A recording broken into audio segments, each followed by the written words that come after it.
Assalamu alaikum.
Bismillahirrahmanirrahim.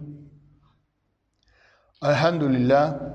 Naskuruhu wa nastaghfiruhu wa na'udhu billahi min shururi anfusina wa sayyiati a'malina.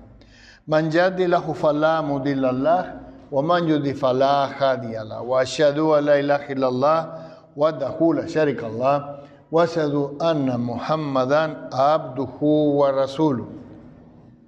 Ya ayyuhalladzina amanu ittaqullaha haqqa tuqatih wa la tamutunna illa wa antum muslimun wa tasimu bihabli lahi jami'an wa la tafarraqu. En el nombre de Allah, el clemente y el misericordioso.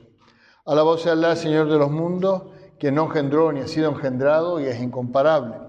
Alabado sea Allah, Señor del universo, le glorificamos, le pedimos perdón por nuestros pecados y a Él nos encomendamos. Nos refugiamos en Allah de mal que existen nuestras propias almas y de las consecuencias que traen nuestras malas acciones. A quien Allah guía, nadie lo podrá desviar y transitará sin duda por un camino de luz y de misericordia. Pero para quien Allah decreta desvío, nadie lo podrá guiar y transitará por un camino de tinieblas, de permanentes dudas y de tribulaciones o desgracia. Atestigo que no hay otra divinidad excepto Allah único, sin socio ni copartícipe, y que Muhammad es su siervo y mensajero, la paz y las bendiciones de Allah sean con él, con su inmaculada familia y con sus compañeros. Según cuenta la tradición islámica, en una lejana tierra gobernaba un sultán que era famoso porque era justo, pero que también estaba profundamente intrigado por las diversas creencias que había en su territorio, creencias religiosas. En su corte, como era habitual en las tierras musulmanas, convivían seguidores de muchas religiones, musulmanes, cristianos, judíos, zoroastrianos y algunos que simplemente desean seguir el camino del conocimiento. Un día, el sultán reunió a tres representantes, o a tres sabios, vamos a decir entre comillas, de las tres religiones más amplias que había en su territorio, ¿no? Un cristiano, un judío, un musulmán. Los reunió y les dijo: mira, cada uno de vosotros afirma que su camino es el correcto, ¿no? Había un imán, había un sacerdote cristiano y había un rabino, ¿no? Decidme por qué no debería unificar mi reino bajo una sola religión, bajo una sola fe. Si todos siguen un mismo sendero, habrá menos conflicto y más armonía entre todos, ¿no? Convencedme y mañana mismo haré un decreto sobre eso que me habéis convencido, ¿no? Es decir, convencerme de cuál es la religión verdadera. Entonces, tanto el imán como el rabino como el sacerdote no contestaron inmediatamente, decidieron pues reunirse por la noche, orar y reflexionar sobre ese asunto, ¿no? Y al día siguiente le contestaron. Hicieron una contestación conjunta, pero hablaron los tres. En primer lugar habló el imán y le dijo: mira, le dice al sultán: oh gran sultán, imagina que un hombre sediento está buscando un pozo, encuentra uno y es agua amarga, lo deja y busca otro y es dulce, ¿no? Y entonces bebe en él. No todos encuentran la misma fuente para beber, pero todos están buscando saciar su sed. Acto seguido habló el sacerdote cristiano y dijo: suponga, majestad, que hay tres viajeros en el desierto, ¿no? Que uno siga al sol, otro siga las estrellas y un tercero siga el viento. Aunque vayan por caminos distintos, Todos están buscando el mismo oasis porque están en el desierto, ¿no? Para beber agua. Finalmente el rabino le dijo, mire, majestad, imagínese que su jardín crece en diferentes árboles, ¿no? Olivos, palmeras y cipreses. Todos ellos dan cobijo, dan sombra y dan frutos, ¿no? Pero si usted decide cortar uno porque no se parece a los otros, entonces el jardín será más pobre. Claro, el sultán entendió perfectamente lo que estaban diciendo, que lo importante es que todas las religiones pudieran, ¿no? Seguir, toda la gente pudiera seguir su fe, ¿no? Entonces el sultán dijo, bueno, a partir de hoy nadie será forzado a seguir una determinada fe en las tierras que gobierno. Cada uno podrá seguir su camino propio siempre que respete el de los demás. Este cuento sencillito de la tradición islámica nos habla de algo muy importante, importantísimo, y es que los seres humanos podemos tener distintas creencias, incluso a veces equivocadas, pero a pesar de eso no se puede obligar a nadie a tener la creencia de otro. ¿Ah? Debemos respetar la creencia de los demás, aunque desde luego sí podemos aconsejar, ¿no? Si nosotros creemos que estamos en la verdadera. Hablamos de algo que es muy importante en el Islam, pero que la mayoría de los musulmanes olvidamos, que es lo que se llama la libertad religiosa. Desde el punto de vista de una definición formal, se dice que la libertad religiosa es un derecho humano fundamental que postula la libertad para adherirse libremente a una determinada religión o a ninguna, ¿no? Allá cada uno, y para profesarla sin intromisiones y para tú poder practicarla sin que nadie te esté molestando, ya sea en público o en privado, de manera individual o de manera colectiva. Eso es lo que se llama, hablando así normal y pronto, la libertad religiosa. Pero además, desde un punto de vista islámico, se basa en que tanto los creyentes como los no creyentes están en su derecho de expresar libremente sus ideas. ¿Por qué? Porque se trata de un derecho fundamental humano que está establecido por el Creador, no por nosotros. Por el Creador ha establecido esa liberalidad de libertad religiosa. Por lo tanto, ninguna de sus criaturas debe atreverse a quebrantarlo. Dice Allah subhanahu wa ta'ala, el profeta Muhammad sallallahu alaihi wasallam, en el Sagrado Corán, la sura de los incrédulos, al kafirun di, incrédulo, yo no adoro lo que adoráis, ni vosotros adoráis lo que yo adoro. Yo no adoraré lo que vosotros adoráis, ni vosotros adoraréis lo que yo adoro. Para vosotros vuestra adoración y para mí la mía. Esta ley nos habla de lo importante que es la tolerancia y el respeto al culto dentro del Islam, es decir, dentro de los que seguimos el camino de Allah subhanahu wa ta'ala, ¿no? Según el Islam, fundamentalmente hay tres enemigos de la libertad religiosa y por lo tanto tres enemigos del Islam, que son, en primer lugar, el extremismo religioso, o también se le llama a veces fundamentalismo religioso. ¿Qué es esto? Es una ideología que promociona la interpretación literal de los textos por encima de una interpretación contextual. ¿Qué quiere decir esto, una interpretación contextual? Que no se tiene en cuenta para nada lo que se está viviendo hoy en día, es decir, no se analiza la situación actual a la hora de interpretar las leyes o órdenes o textos sagrados que Allah subhanahu wa ta'ala nos envía. Dicho de una manera más sencilla, es la aplicación fanática y estricta de las creencias. Y esto, el extremismo religioso, puede estar en todas las religiones. Pero en el caso del Islam, si algún grupo de gente cae en este extremismo religioso, entonces se está saliendo del Sirat al-Mustaqim, se está saliendo del camino. ¿Por qué? Porque está desobedeciendo a Allah subhanahu wa ta'ala. Vamos a ver algunas premisas que demuestran que en el Islam no tiene cabida este tipo de grupos. Es decir, no pertenecen al Islam. Primero, los musulmanes deben ser moderados por orden de Allah. Allah nos ordena ser moderados, no extremistas. Como así lo dice el Sagrado Corán en la sura de la Vaca, al-Baqara, en la ley 143. Y así os hemos constituido en una comunidad moderada, para que seáis testigos de los hombres y el mensajero sea testigo de vosotros. Sin moderación, que es lo contrario de extremismo. En segundo lugar, el extremismo religioso contradice la misericordia de Allah, que es el mensaje central que nos trae el Sagrado Corán. Fíjate que hasta el Corán nos dice que el propio profeta es una misericordia de Allah, ¿no? En la sura de los profetas, al-Anbiya, y en la ley 107. Y no te hemos enviado sino como una misericordia para todos los mundos. Es decir, el Islam no es una religión de extremismo ni de imposición violenta, de obligar a la gente a seguir una creencia, sino es justicia y misericordia. Y cuando adoptamos posturas en los extremos, porque da igual el extremo, entonces se rompe este equilibrio divino. ¿Y por qué le llamo equilibrio divino? Porque es una orden de Allah, está decretado por Allah subhanahu wa ta'ala. Y por lo tanto, vuelvo a repetir, nos alejamos del Sirat al-Mustaqim, nos alejamos del camino recto.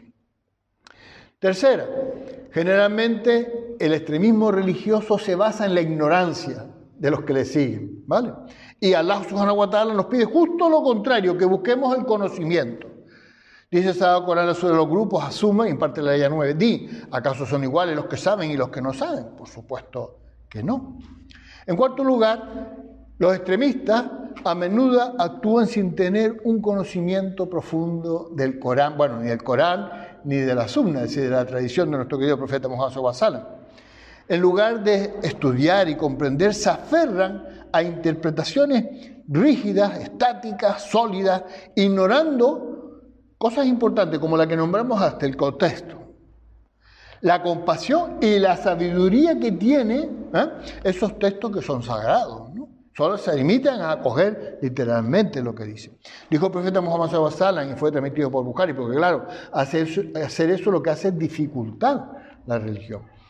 Este din es fácil y quien quiera que lo haga difícil será vencido por ello. Es decir, que la dificultad que tú pongas va a hacer que te salgas fuera del din. Así que sean moderados, hagan lo mejor que puedan y tengan buenas nuevas y buenas noticias de recompensa. Así fíjense en eso.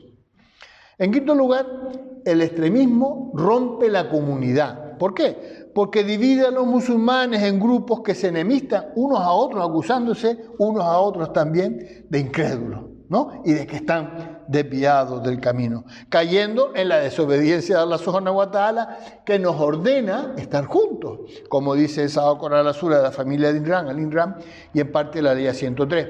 Aferraos todos juntos al acuerdo de Allah y no os dividáis. No forméis grupo. La séptima y última premisa que les voy a nombrar, ¿no?, que demuestra que el Islam no tiene nada que ver con el extremismo, es que lo importante en el Islam es precisamente lo contrario, la flexibilidad y la adaptación. Se adapta, siempre que no vayamos en contra de Allah, se adapta a todas las culturas y a todas las formas de pensar. Dice Sagrado Corán, la sura de la mesa servida, Al-Maida, y al final de la ayah 6, Allah no quiere imponeros ninguna dificultad, sino que quiere purificaros y completar su bendición sobre vosotros para que seáis agradecidos. Hermanos, nosotros debemos seguir el ejemplo del profeta sallallahu alaihi wasallam. Para eso Allah nos la envió como una misericordia. Él siempre eligió por encima del extremismo la moderación. Por encima de la dureza, eligió siempre la compasión. Y por encima de la división, buscó siempre la unidad entre los musulmanes.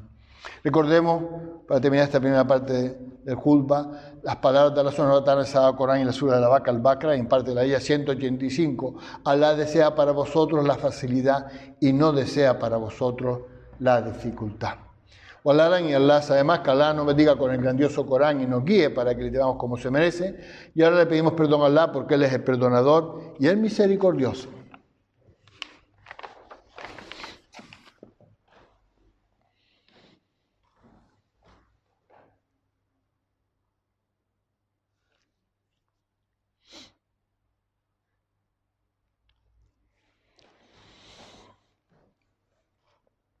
Bismillahirrahmanirrahim. Alhamdulillah, nazkuruhu wa nastaghfiruhu wa na'udhu billahi min shururi anfusina wa sayyiati a'malina. Man yahdihillahu fala mudilla lahu wa man yudlil fala hadiya lahu. Wa ashhadu an la ilaha illallah wahdahu la sharika lahu wa ashhadu anna Muhammadan abduhu wa rasuluhu. Ya ayyuhalladhina amanu ittaqullaha haqqa tuqatih wa la tamutunna illa wa antum muslimun wa atasimu bihablillahi jami'an wa la tafarraqu. En el nombre de Allah, el clemente y el misericordioso. Alabado sea Allah, quien fortalece y eleva a los creyentes. Sabe que Allah está con nosotros, con su comunidad, y todo aquel que se desvíe de su comunidad será juzgado en el día del juicio final. Hermanos, hay que afianzarse en el Islam agarrándose a la cuerda más fuerte, que está formada en primer lugar por las palabras de Allah subhanahu wa ta'ala en el Sagrado Corán y por la sunna o la tradición de nuestro querido profeta Muhammad sallallahu alaihi wasallam. Atestigo que no hay otra divinidad excepto Allah único, sin socio ni copartícipe, y que Muhammad es su siervo y mensajero. La paz y las bendiciones de Allah sean con él, con su inmaculada familia y con sus compañeros. Según cuento de la tradición islámica, en una ocasión le preguntaron a un maestro musulmán que estaba reunido con sus discípulos, ¿no?, dando una clase, ¿cómo reconocer cuándo está actuando nuestro ego? En particular, el nafs ammara, que busca la maldad, que nos incita a hacer cosas incorrectas.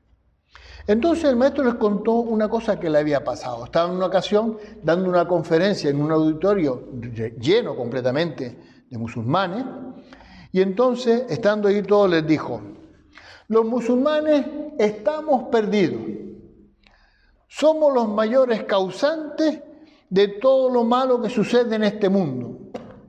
¿Alguien se atreve a decir que es musulmán de los que están presentes? Y se quedó callado, como esperando a ver qué hacía la gente. La gente, unos con la cabeza moviendo de un lado para otro, como diciendo: este está loco. Otros se enfadaron, pusieron caras llenas de ira, y otros incluso insultaron al maestro en alta voz.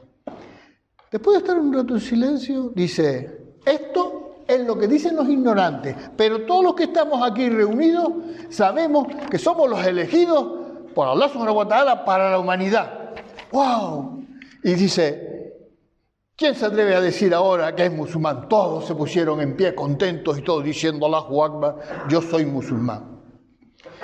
Después de contar esto, el maestro le dice: mira, eso es el nafs ammara, el ego, que incita al mal. ¿Por qué se le reconoce? Porque está lleno de orgullo. Hermanos, en general nuestro ego, al nafs, ¿no?, es responsable de pensar que la creencia de los demás es incorrecta y que es nuestra obligación prohibirle esa creencia a los demás, sin importarnos que estamos desobedeciendo la orden que Allah subhanahu wa ta'ala nos da. Dice el Sagrado Corán en la sura de la Vaca al-Baqara y al principio de la área 6, no hay coacción en la práctica de adoración, pues ha quedado claro cuál es la buena dirección y cuál es el extravío. Seguimos hablando en esta segunda parte de Khutbah de los enemigos de la libertad religiosa según el Islam. El segundo enemigo es lo que se llama el cientificismo radical, ¿no? Cientificismo radical también se le puede decir, o el logocentrismo, ¿no? El cientificismo, ¿qué quiere decir? Que solo la ciencia puede explicar toda la realidad y resolver todos los problemas del mundo, ¿no?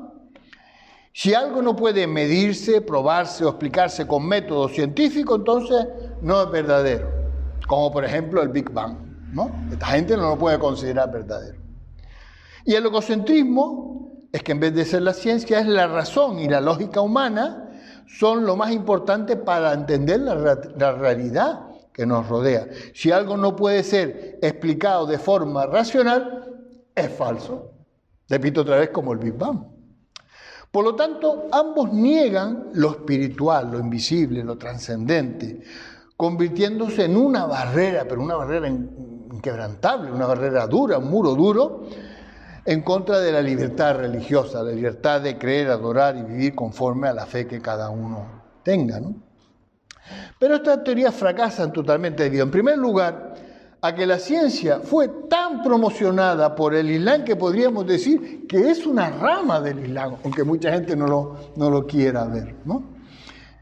Dice el Sagrado Corán en la sura de la sangre coagulada, al-Alaq, y en las aleyas que van de la 1 a la 5. Lee en el nombre de tu Señor que creó al ser humano de un coágulo, lee y tu Señor es el más generoso, quien enseñó con el cálamo, enseñó al ser humano lo que no sabía, así que el conocimiento que tenemos viene de Allah. Esta es la primera revelación que recibió el profeta Muhammad sallallahu alaihi wasallam, y fíjate que resalta la importancia del conocimiento y la enseñanza de ese conocimiento. El Islam valora profundamente el aprendizaje, tanto en los campos espirituales como en los campos científicos. Es decir, el Islam nunca va a ir en contra de la ciencia, todo lo contrario. Porque la ciencia, ¿qué es? La reflexión basada en el conocimiento que Allah nos ha dado de todo lo que nos rodea. Bueno, hasta tal punto que investigar es un acto de adoración. Es decir, buscar el conocimiento se considera uno de los mejores actos de adoración. Y en segundo lugar, el conocimiento del ser humano está tan limitado como para querer explicar toda la creación con nuestros razonamientos. Nosotros no tenemos tanto conocimiento para, usando la razón, que es uno de los regalos que Allah subhanahu wa ta'ala, para explicar toda la creación. Es imposible. Dice el Sagrado Corán en la Sura del Viaje Nocturno, el Isra, y al final de la ayah 85, y no se os ha concedido el conocimiento sino un poco. Si no pretendáis con eso llegar a más, ¿no? En realidad, negar la espiritualidad, ¿no? El ruh, como hace esta gente, es rebajar al ser humano a una máquina biológica que está totalmente desconectada de su espíritu, ¿no? Y eso no es real, ¿no? Dice Sagrado Corán en la Sura al-Baqarah y en la ayah 3, aquellos que creen en lo oculto establecen la oración y gastan de lo que hemos proporcionado. Estos son los verdaderos creyentes, ¿no? Por último, con respecto a los que piensan que la ciencia y la razón, el uso del intelecto, excluye la asistencia de Allah, es decir, no se puede demostrar con eso la asistencia de Allah, el Sagrado Corán le llama a la humildad, ¿no? Ante el conocimiento y reconocer que hay realidades que escapan a la comprensión del ser humano. Dice el Sagrado Corán en la Sura al-Baqarah y al final de la ayah 216, Allah sabe, pero vosotros no sabéis. Es decir, nosotros no sabemos, no tenemos el conocimiento de todo, ¿no? El tercer y último enemigo de la libertad religiosa, y por tanto enemigo del Islam, que les voy a nombrar, es el totalitarismo político, ¿no? La dictadura, ¿vale? Cuando un gobierno totalitario no permite cuestionamientos ni diversidad de pensamiento, lo que está haciendo es oprimiendo al ruh, oprimiendo al espíritu de las personas. Cuando un sistema controla lo que las personas deben creer, niegan la libertad que Dios ha dado a cada individuo de buscar la verdad. Está yendo en contra de esa orden. Tanto el totalitarismo religioso, que obliga a seguir una sola religión, una sola interpretación, como el ateo, que las prohíbe todas, son injustos porque niegan esa libertad fundamental de libertad religiosa que ha sido decretada por Allah subhanahu wa ta'ala. No por nosotros, por Allah subhanahu wa ta'ala. Dice Sagrado Corán en la Sura de Yunus en la ayah 99. Y si tu Señor hubiera querido, todos los que están en la tierra habrían creído, ¿no? ¿Acaso vas a forzar a la gente a ser creyentes? Es decir, Allah no lo hizo y lo vas a hacer tú. Está hablando con el profeta. O lo vamos a hacer nosotros, que es todavía peor, que ni siquiera somos profetas, ¿no? Como vemos, Allah subhanahu wa ta'ala no le dio a ningún ser humano, ni siquiera a los profetas, el derecho de imponer sus pensamientos y creencias a los demás. No se lo concedió a nadie y estamos constantemente haciéndolo. Por lo tanto, el que lo intente hacer, vale, que lo haga, pero está fuera del Sirat al-Mustaqim, está fuera del camino a Allah subhanahu wa ta'ala. No puedes pretender imponer una creencia y decir que estás en el camino, todo lo contrario. Si impones una increencia, estás en el camino de Shaitán, no en el camino de Allah subhanahu wa ta'ala, porque estás desobedeciendo. ¿Y qué significa ser musulmán? Someterse a la voluntad de Allah, obedecerle, no en lo que me interesa, en todo. En lugar de imponer, el Islam nos enseña a dialogar y a respetar a quienes tienen diferentes creencias, ¿no? Dice Sagrado Corán en la Sura al-Nahl, en la ayah 125. Llama al camino de tu Señor por medio de la sabiduría, la buena exhortación y convenciéndolo de la mejor manera. Verdaderamente tu Señor conoce a quien se extravía de su camino y conoce a los guiados. En resumen, estos tres enemigos de la libertad religiosa y por lo tanto tres enemigos del Islam, utilizan el dogmatismo, es decir, presumir de que solo ellos piensan lo que es correcto, ¿no? Sin que sus seguidores, no les permite a los seguidores utilizar el intelecto, porque entonces no les van a seguir. Eso es el dogmatismo. Y la intolerancia, es decir, la falta de respeto y el total desprecio por los que piensen de otra manera. Para así autoconvencerse, que es lo que hacen, autoconvencerse de que ellos son los grandes poseedores de la verdad. Y esto lo consiguen con las siguientes técnicas que les voy a nombrar, que más que nada parecen herramientas del Shaitán, ¿no? La primera es lo que se llama el aislamiento comunitario. ¿Ah? Es decir, solo convivir y relacionarse con el grupo que piensa igual, aparte de los demás. Y eso va a acordar sobre los rebaños, Al-An'am y la ley 159. Los que se dividieron en su práctica de adoración y hicieron sectas, tú no tienes nada que ver con ellos. Su caso se remite a Allah y les hará saber lo que han hecho. Ya se encargará Allah de ellos. Segundo, la segunda herramienta que utilizan, el confinamiento extracomunitario, es decir, expulsar del grupo a todo aquel que no piense igual, lo que se llama el takfir, que está prohibido en el Islam y que hay grupos por ahí, tafrolá, que lo practican. Por ejemplo, los cristianos, la excomulgación, ¿no? Dice Sagrado Corán en la sura de la Vaca, al-Baqara y al principio de la 272, a ti no te corresponde guiarlo, sino que Allah guía a quien Él quiere. Tercera herramienta, la estrechez de pensamiento. ¿Qué quiere decir esto? Pues le impones al grupo que no existe ninguna posibilidad de conciliación con las ideas del grupo con las ideas que están fuera del grupo. Es decir, son inconciliables, no se pueden relacionar de ninguna manera. Dice Sagrado Corán en la sura de Hud y en la ley 118 y al principio de la 119. Y si tu Señor hubiera querido, habría hecho de la humanidad una sola comunidad. Pero no cesarán de discrepar excepto aquellos a quienes tu Señor ha concedido su misericordia y para ellos los creó. Esta ley reconoce la diversidad de pensamiento y creencias como que es parte de la voluntad de Allah subhanahu wa ta'ala. En lugar, como dijimos antes, de imponer uniformidad y excluir a otros, debemos aceptar que las diferencias existen y recordar que la misericordia y la guía no viene de la gente, viene de Allah subhanahu wa ta'ala, no viene del grupo, viene de Allah subhanahu wa ta'ala. Tenemos que saber además en el Islam, ahora mirando desde el punto de vista solo del Islam, la diferencia de opinión en la creencia, eso sí nos saca del Sirat al-Mustaqim, nos saca fuera del Islam. En las leyes de Dios, en la Sharia o la Sharia, también nos saca si tenemos diferencia de opinión. Podemos tenerla porque Allah nos da esa libertad, pero ya no somos musulmanes.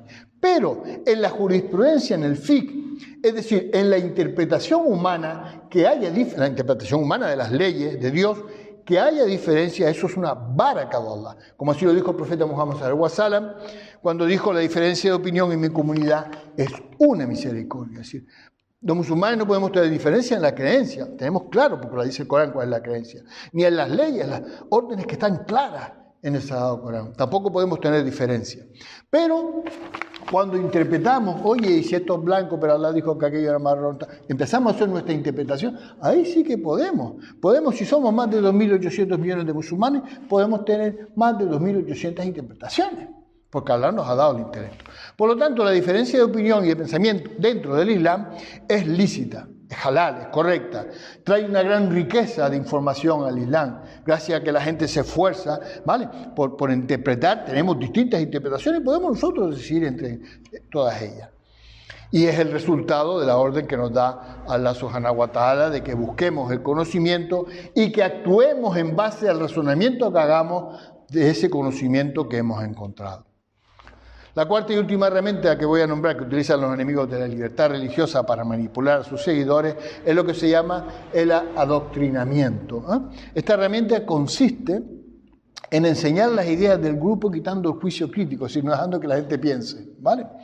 Para que cada uno de sus componentes de ese grupo se convierta en un repetidor de esas informaciones recortadas que han recibido. De hecho, eso lo vemos, no salen del papel, tienen justo las frases que tienen que decir y no salen de ahí. ¿Por qué? Porque no saben nada más, sino lo que le han dicho los líderes del grupo. ¿Y esto cómo se consigue? Pues se consigue manipulando las creencias, basándose ¿en qué? En la ignorancia, la intolerancia y el fanatismo de los componentes de ese grupo. Se aprovecha de eso para poder generar un grupo, ¿no? Porque si tienes conocimiento, no te dejas llevar por esta gente rara. Dice Sagrado Corán sobre la caverna al-Kahf y en el principio de la 29, di, la verdad proviene de vuestro Señor, quien quiera creer que crea y quien no quiera creer que no crea. Ya para terminar, vamos a recordar una cosa que hemos nombrado muchas veces aquí, que es una frase que dijo un imán egipcio llamado Muhammad Ghazali, que no tiene nada que ver con el sabio, ¿vale? Que vivió entre 1917 y 1996, yo estoy complacido con él, dijo, no me preocupa el ser humano que piensa por sí mismo, es decir, que utiliza el intelecto, que utiliza la razón, aunque se equivoque, aunque esté fuera del camino. ¿Por qué? No lo dice, puesto que puede volver al camino, puede volver hacia la verdad. Si utiliza el intelecto, tiene un montón de posibilidades de volver al camino.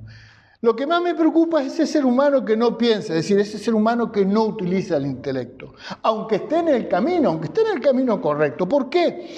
Porque puede ser dirigido por esos líderes de los grupos raros, puede ser dirigido como una paja en la dirección del viento. Es decir, se puede salir rápidamente del camino porque no utiliza el intelecto. Ya para terminar, nosotros nunca debemos olvidar que en el Islam no existe el clero. Ni existe nadie a quien haya que seguir ciegamente, llámese sabio, llámese imán, llámese Pepe. No existe en el Islam nada de eso. Cada uno de nosotros va a ser juzgado por sus propias acciones y por sus propias decisiones y no por lo que crean otros, para nada. Es decir, es nuestra responsabilidad. Walalan y Allah sabe más. Ahora invocamos a Allah grandioso, que nos recordará siempre y le agradecemos por su gracia que las incrementará. Sabéis que Él está bien informado de lo que hacéis, tened taqwa y pedid bendiciones por el profeta Muhammad, repetid Allahumma salli ala Muhammadin. Allahumma te pedimos que bendigas al profeta Muhammad, su familia, sus compañeros y todos aquellos que siguieron su ejemplo hasta el día del juicio final.